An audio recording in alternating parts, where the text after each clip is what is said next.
10ஆம் வகுப்பு கணிதம் இயல் 2 எண்களும் தொடர்வரிசைகளும். எடுத்துக்காட்டு 2.6 396 504 636 ஆகியவற்றின் மீ போவா காண்க. இப்போ என்னென்ன எண்கள் கொடுத்துருக்காங்க? 396 504 636 கொடுத்துருக்காங்க. இதுக்கு மீ போவா கண்டுபிடிக்கணும். முதல்ல நம்ம என்ன செய்யணும் அப்படின்னா 396 504 இதுக்கு மீ போவா கண்டுபிடிக்கணும், அல்லது 504 636க்கு மீப்போவாக கண்டுபிடிச்சிடணும்.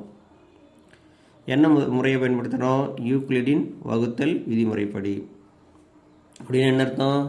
பெரிய எண் வகுப்படும் எண்ணாக இருக்கும், சிறிய எண் வகுத்தியாக இருக்கும். பாருங்கள், 636 எடுத்து எழுதிக்கிட்டேன். 636ல் 504 எத்தனை முறை இருக்குது? ஒரு முறை தான் இருக்குது. அப்போ என்ன செய்யணும்? 636லேருந்து 504 கழிச்சிடணும். கழிச்ச மீதி எவ்வளோ வரும்? 132 வரும். இந்த 132ங்கிறது மீதி. அடுத்து இரண்டாவது வரிசையில் என்ன செய்யணும்னா, முதல் வரிசையில் இருந்த இந்த வகுத்தி வகுப்படும் எண்ணாக மாறும், மீதி வகுத்தியாக மாறும். வகுத்தி வகுப்படும் எண்ணாக மாறும், மீதி வகுத்தியாக மாறும். 504 இடத்து எழுதிக்கிட்டேன். 504 வகுப்படும் எண்ணாக மாறிடுச்சு. 504ல் இது 132 எத்தனை முறை இருக்குதுன்னு பார்க்குறேன். 3 முறை இருக்குது. 132 3 முறை இருக்குது. 132 3 நாள் பிறகு எவ்வளோ வரும்? 396. இப்போ என்ன செய்யணும்னா 504 இந்த 396 கழிக்கணும். கழிச்சா எவ்வளோ வருது? 108 வருது. அடுத்து என்ன செய்யணும்? இப்போ என்னவா மாறிடும்? இந்த 132 வகுப்படும் என்ன மாறிடும்?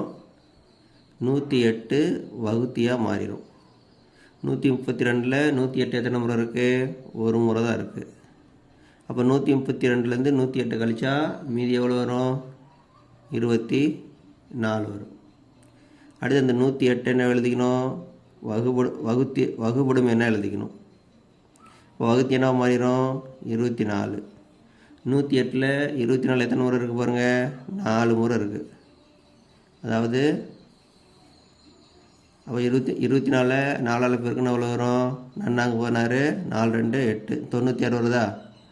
108லேருந்து 96 கழிக்கணும். 108லேருந்து 96 கழிச்சா மீதி எவ்வளோ வரும்? 12 வரும். மீதி 12. அடுத்து 24 என்னவா மாறும்? வகுப்படும் என்ன மாறும்?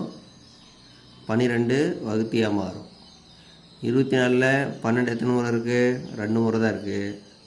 அப்போ 2ஆல் பெருக்குங்க. 12 2ஆல் பெருக்குனா 24. 12 2ஆல் பெருக்குனா 24. 24லேருந்து 24 கழிச்சா 0 வந்துடும். அப்போ மீதி என்ன வரும்? 0 தான் இருக்கும். அப்போ இங்கே மீதி 0. நம்ம எது வரைக்கும் இந்த வகுத்தில் செய்துக்கிட்டு வரோம்னா மீதி 0 வர வரைக்கும் செய்யணும். இங்கே பாருங்கள், 24 12 எத்தனை முறை இருக்குன்னு பார்க்குறேன்? 2 முறை இருக்குது. 12 2 இருக்குன்னா 24. 24லேருந்து 24 கழிச்சா மீதி 0 வந்துடுதா? அப்போ மீதி 0 வர வரைக்கும் செய்யணும். மீதி 0 வரையும் செய்துட்டு வந்தோம்னா கடைசி வரிசையில் வகுத்தி என்ன? 12. இந்த 12 தான் மீ போ வா. இந்த 12 தான் என்னது? மீ போ வா. எதுக்கு? 504, 636 மீ போ வா எவ்வளோ? 12. ஏன் 12? இந்த கடைசி வரிசையில் இருக்கிற வகுத்தி தான் மீ போவா, மீதி 0 இருக்கணும். அடுத்து என்ன செய்யணும்? கடைசி இன்னொரு நம்பர் இருக்கா? என்ன இருக்குது? இங்கே 396 இருக்கா?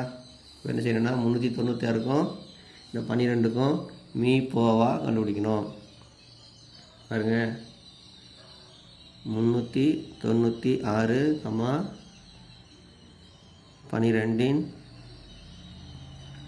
மீ போ வா கண்டுபிடிக்கணும்.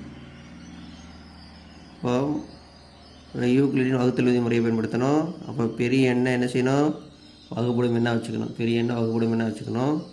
396ல் 12 எத்தனை முறை இருக்குன்னு பார்க்குறேன். அப்போ என்ன செய்யணும்? வகுக்கணும். 396 396 எதால் வகுக்கணும் பாருங்கள்? 12ஆல் வகுக்கணும். 3 12 36 கழிச்சு என்ன வரும் 3. அடுத்து இந்த 6 எடுத்து வைப்போம். 3 12 36 மீதி 0. அப்போது 396ல் 12 எத்தனை முறை இருக்குது? 33 முறை இருக்குது. மீதி 0 வந்துடுச்சு. இங்கே மீதி 0. மீதி 0 வந்ததுன்னா 396 12. இதுக்கு மீ போ வா என்னென்னா 12. சரியா?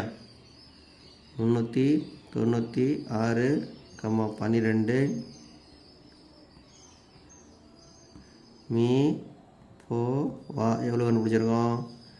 12ன்னு கண்டுபிடிச்சிருக்கோம். ஏன் கண்டுபிடிச்சிருக்கோம்? 396ல் 12 33 முறை இருக்குது. மீதி 0 வந்துடுச்சு. மீதி 0 வந்ததுனால இந்த வகுத்தி என்ன? வகுத்தி 12. அதுதான் மீ போ வா. இப்போ 396, 504, 636 எல்லாம் பயன்படுத்தி மீ போ கண்டுபிடிச்சோமா? கடைசி விட என்ன வந்தது? 12 வந்ததா? அப்போது எடுத்து எழுதுங்க. 396, 504 மற்றும்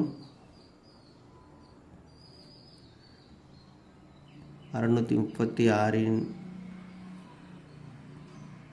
மீ போ வா எவ்வளோன்னா கடைசியாக கண்டுபிடிச்சோம் இல்லையா? என்ன கண்டுபிடிச்சோம்? 12 கண்டுபிடிச்சோமா? இந்த 12 தான் மீ போ வா. சரியா? புரிஞ்சுதா? நன்றி.